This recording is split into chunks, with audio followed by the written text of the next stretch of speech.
So the baby, and then the mom. And the mom will have to change.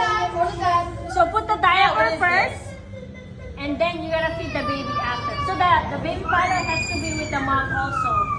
So diaper first.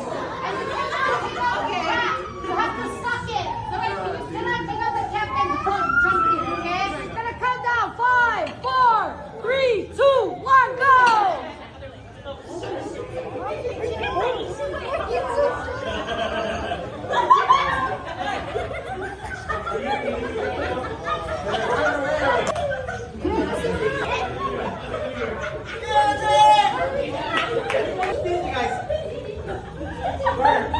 If you come